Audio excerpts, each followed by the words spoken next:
for seeing what's possible here in North Carolina, and to all the people of this great state of North Carolina. Thank you.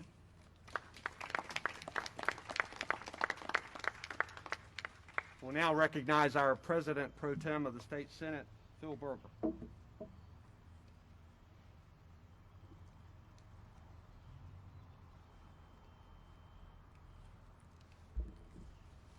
Thank you, Governor, and also want to thank you for the weather today. It's certainly a beautiful day. And I want to thank everybody for being here, particularly those folks who are up here, and of course members of the press. There's no question North Carolina is the best state in the country to live, to work, and to do business. We've worked to move North Carolina from the bottom of the pack in business climate ratings to near the top. That Apple chose North Carolina as the location for its first new American campus in many years is a testament to the success of that work. After all, there's a reason this transformative project isn't happening somewhere else. We've spent 10 years enacting responsible budgets, lowering taxes, and making regulations reasonable, the winning formula for job creation. That formula, combined with education reforms and funding, is attractive to job creators, big and small. Today, that job creator happens to be the biggest company in the world. Importantly, the footprint of this very large investment will be felt across the state of North Carolina. Rural counties that surround Wake will benefit from the massive economic effects Apple's new campus will generate. And by the rules of our state's economic incentive program, more than $100 million will be directed to the state's utility account, which funds improvements to infrastructure in Tier 1 and Tier 2 counties.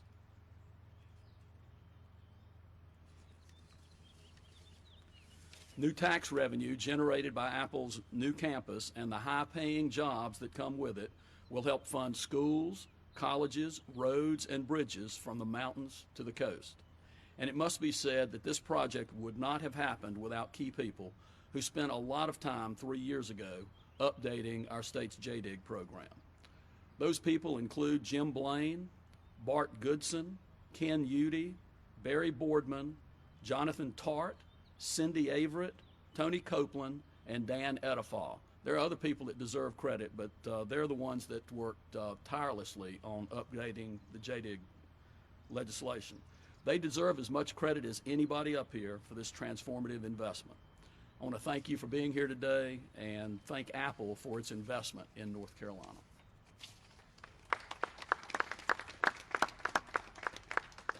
We'll now recognize State Senate Minority Leader Dan Blue. Good morning, and thank you very much, Governor. You know, I'm almost giddy up here watching what happens when folk work together for common good. About 55 years ago, IBM made the decision to come to Research Triangle Park. I was a college student here at the time. And the amazing thing about that is a transformational effect that company, then the principal technology company in the country and in the world. The same thing is happening now with Apple. It's not just Apple that we celebrate coming here today, but it is the ecosystem that it brings with it.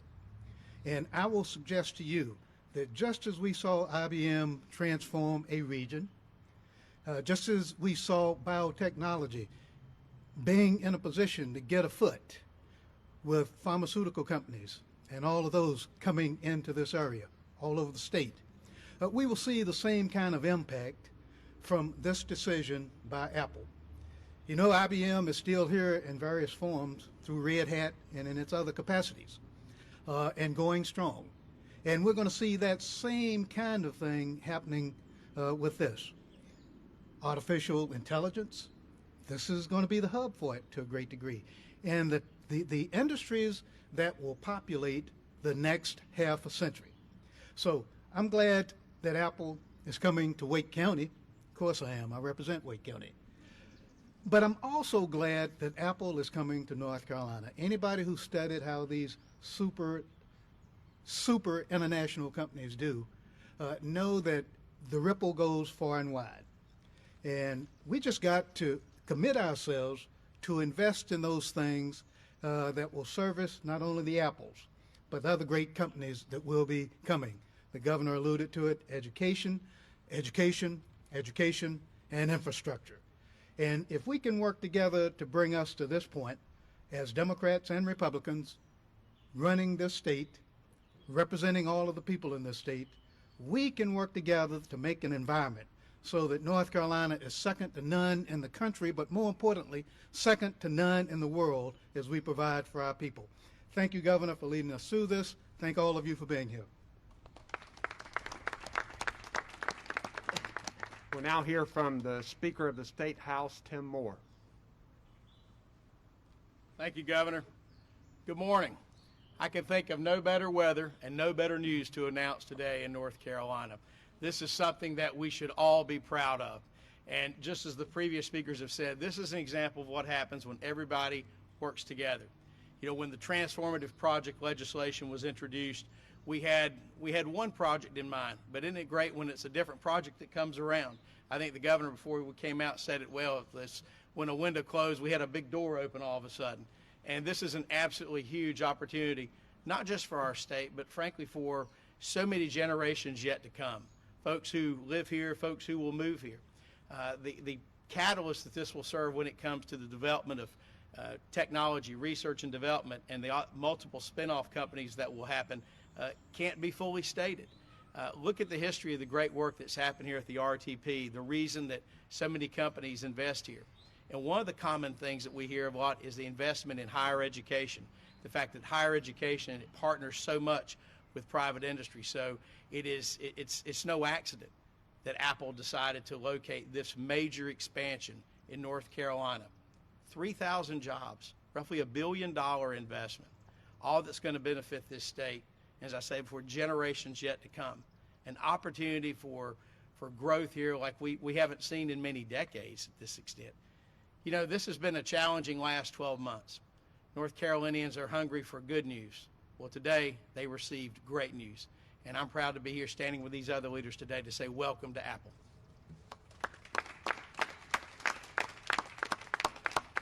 We'll now hear from the House Minority Leader, Robert Reeves.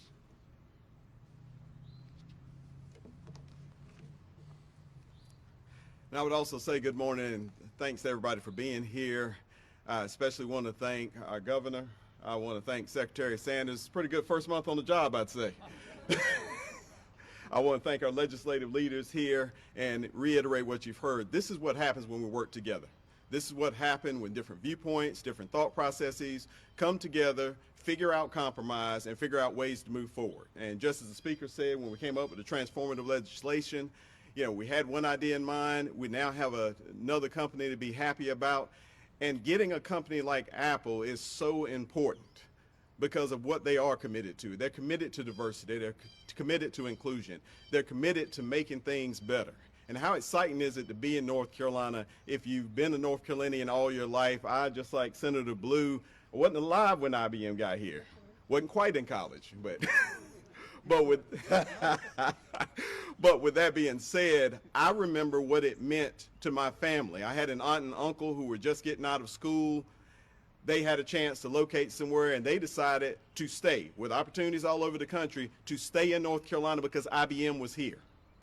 And so my aunt's retiring from IBM after all these years, and to think about those opportunities being here for our kids. Think about governors like Hodges, Hunt, who understood, just as Governor Cooper does, that the work we're doing today, we might not see all the benefits in our lifetime, but thank God we've got a chance to see those for our kids and for our grandkids. And what we've done for North Carolina, getting Apple here, means the world. So I hope we continue to have announcements like this, continue to be able to work together, and continue to be able to show the rest of the country how you work together with differences of opinion, differences in politics, differences within parties about the way things ought to move forward, and seeing that ultimately it's about our citizens, because that's who won today.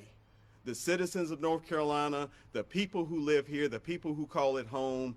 We've got a big win for you, and I could not be happier to have that. Thank you.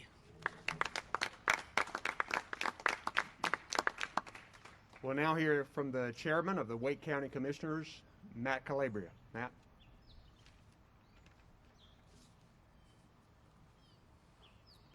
Thank you very much, Governor. Good morning, everyone. This is a truly landmark day for Wake County, as it is for our region and for our state.